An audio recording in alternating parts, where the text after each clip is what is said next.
This is a legacy episode of the Lesbian Historic Motif Podcast, originally released as part of the Lesbian Talk Show podcast group. Some references may be obsolete.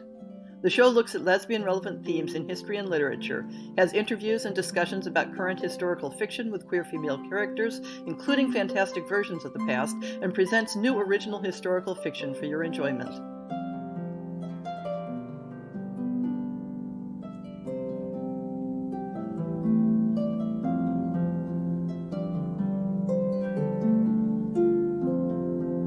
Welcome to On the Shelf for June 2019. It's been a busy month for me, what with giving a paper on cross-dressing women at the International Medieval Congress in Kalamazoo, and then finishing up the month at BayCon, the local science fiction and fantasy convention.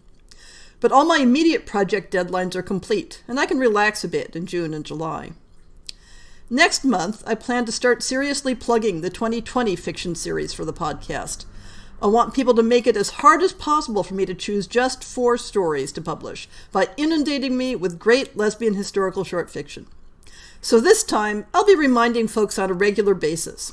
Just keep in mind that submissions still won't be open to send them in until January, but that gives you a lot of time to brainstorm and then polish up your best ideas. So, what's the blog been doing lately? I started out May by finishing up the last couple articles from the Journal of the History of Sexuality, one of them on love magic in Coptic Egypt that has only tangential references to the use of love magic for same-sex relationships, and the other on formalized cross-gender roles in the Balkans. May finished up with a couple of source books, presenting texts from a variety of genres.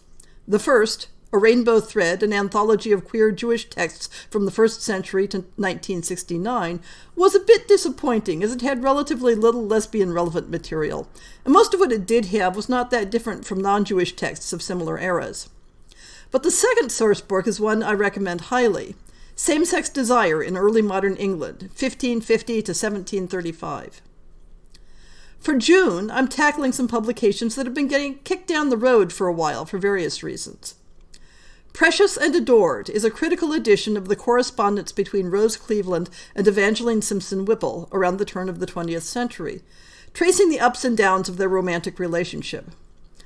I'll also be covering the new bilingual edition of the medieval romance of Ida and Olive, and finally working my way through a French article on medieval cross-dressing romances from the Journal of the History of Sexuality. If it arrives in time, I may complete the theme with a discussion of the cross-dressing themes in another medieval French romance, Aucassin and Nicolette. Since I'll be expanding the cross-dressing paper I gave at Kalamazoo for publication, I have a number of publications that I'll be prioritizing for that purpose. New books acquired for the blog are primarily from the academic presses that exhibit at the Medieval Congress. There are a couple interesting articles in the collection Illicit Sex, Identity Politics in Early Modern Culture, edited by Thomas DiPiero and Pat Gill. I've turned up another collection of articles on single women, The Single Woman in Medieval and Early Modern England, Her Life and Representation, edited by Laurel Amtower and Dorothea Kaler. The field of single women's studies is extremely relevant to my project, as it explores lives outside the marriage economy, and thus normalizes the lives of women who might choose not to marry for reasons of sexual preference. Victoria Blood's book, The Unspeakable, Gender and Sexuality in Medieval Literature, 1000 to 1400, is generally about the intersection of language and the concepts of gender and sex, but it includes a chapter on the unspeakable sin that includes discussion of female sodomy. Just yesterday, I received a couple books that my girlfriend spotted in the Kalamazoo bookroom, but that I didn't get a chance to buy there. Like Man, Like Woman is about gender roles in classical Rome, and Knights, Riddles, and Cross-Dressing Saints looks like it has some useful discussion of cross-dressing motifs in medieval literature. So all of that should keep me going for a while, although some of the books themselves are still in transit.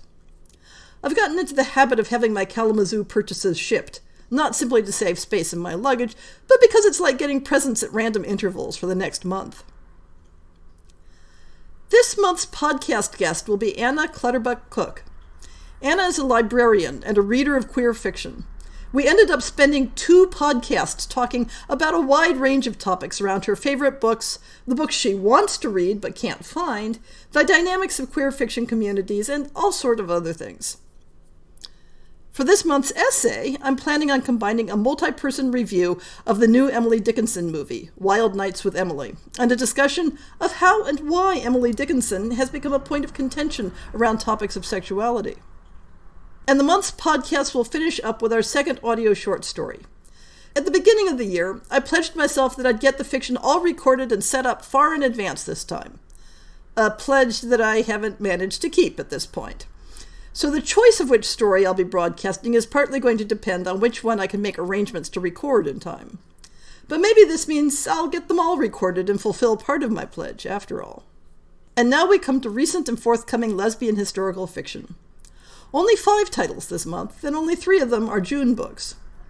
Dipping back to April, we have Cleo Rising by Paula Martignac from Bywater Books. This one uses the popular historic research motif to explore the lesbian salons of 1920s Paris.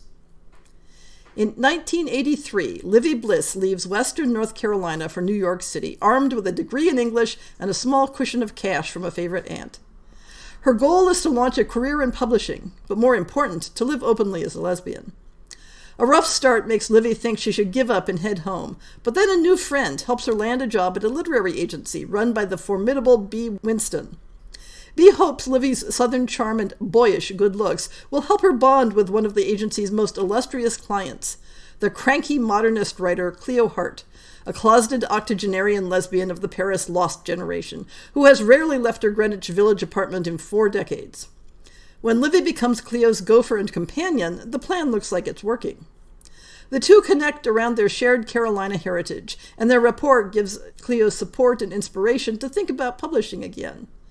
But something isn't quite right with Cleo's writing, and as Livy learns more about Cleo's relationship with playwright Flora Haynes, uncomfortable parallels begin to emerge between Livy's own circle of friends and the drama-filled world of expatriate artists in the 1920s. In Cleo's final days, the writer shares a secret that could upend Livy's life and the literary establishment. Another early 20th century story came out in May. The Rhythm of the Tide, a lesbian romance, self-published by Leah Curling. I confess I'm conflicted about book titles that feel they have to explicitly tell readers, hey, this is a lesbian story.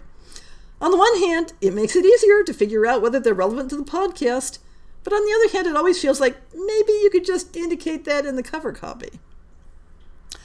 London, 1913. After bombing the Prime Minister's house, suffragette Natalie Petroff is chased by the police. She is rescued by Lady Thompson, an aristocratic doctor who offers her a way out. Natalie will stay at the Thompsons' country house for 6 months until her name vanishes from the most wanted list. She agrees to work as a maid for Lady Thompson's daughter, Elizabeth, a cold and distant socialite who doesn't know Natalie's true identity. However, the task becomes progressively harder as Natalie finds herself attracted to her mistress. The June books start with another early 20th century story, An Impossible Distance to Fall by Miriam McNamara from Sky Pony Press. It's 1930, and Bertie Williams' life has crashed along with the stock market. Her father's bank has failed, and worse, he's disappeared along with his Jenny biplane. When Bertie sees a leaflet for a barnstorming circus with a picture of Dad's plane on it, she goes to Coney Island in search of answers. The barnstorming circus has lady pilots, daredevil stuntmen, fire spinners, and wing walkers, and Bertie is instantly enchanted, especially with a girl pilot named June. Bertie doesn't find her father, but after stumbling across clues that suggest he's gone to Chicago, she figures she'll hitch a ride with the traveling circus, doing what she does best, putting on a convincing act and insisting on being the star of the show. But the overconfidence that made her belle of the ball during her enchanted youth turns out to be far too reckless without the safety net of her charmed childhood, and a couple of impulsive missteps sends her and her newfound community spinning into freefall. Mainstream publishing offers us a highly anticipated book in Olivia Waite's A Lady's Guide to Celestial Mechanics, Feminine Pursuits, from Avon Impulse. This Regency-era romance looks like it was designed to hit all my sweet spots.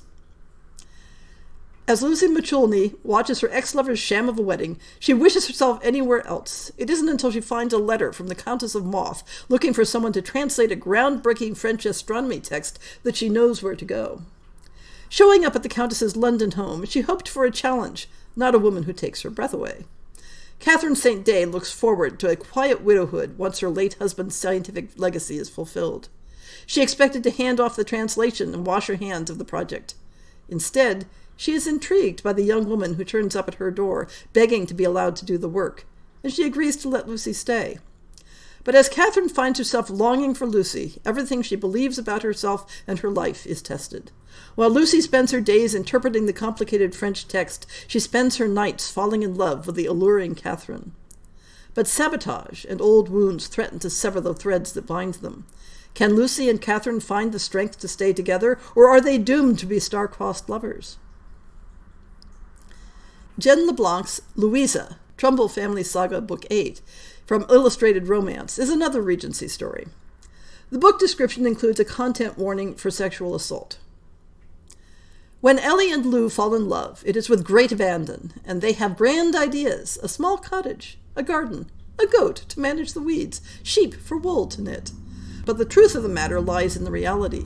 Louisa must marry, to the satisfaction of her father, and so must Ellie, whose family hopes for a title to add legitimacy to their status, opening doors in the ton. And when Louisa's father discovers them together, nothing can ever be the same. A friend rescues Louisa from a horrible fate, sending her into hiding for her own protection. For 3 long years, Louisa remains in exile out of fear of what her father could do. Necessity returns Louisa to London, and as soon as she does, the memories of her beautiful Ellie haunt her. But Louisa has no idea if Ellie is even here, or unmarried, or still in want of her as Louisa is, and has been since the first moment she saw her across the shimmering ballroom. Louisa fears discovering the truth of it all, that she was but a passing fancy, born of the excitement of the heat of a first season. Will she find Ellie? Will the woman still want her? And even if so, what can they do now that they couldn't do before? Nothing has changed, but everything is different. And what have I been reading in the last month in the realm of lesbian historical fiction? I enjoyed Proper English by K.J. Charles, a short Edwardian country house murder mystery layered in with a bit of romance. If you enjoy seeing awful people get their just desserts in a murder mystery, this should be right up your alley. There are no questions for the Ask Sappho segment this month. Remember that you can send in questions about queer women in history for a quick answer on the podcast. And that's the show for June.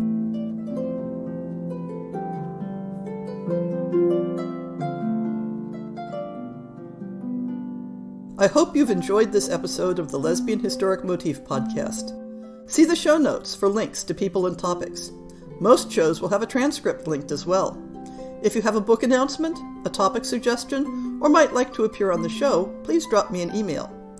If you enjoyed this podcast, please rate it and subscribe on your favorite podcast app, and consider supporting our Patreon.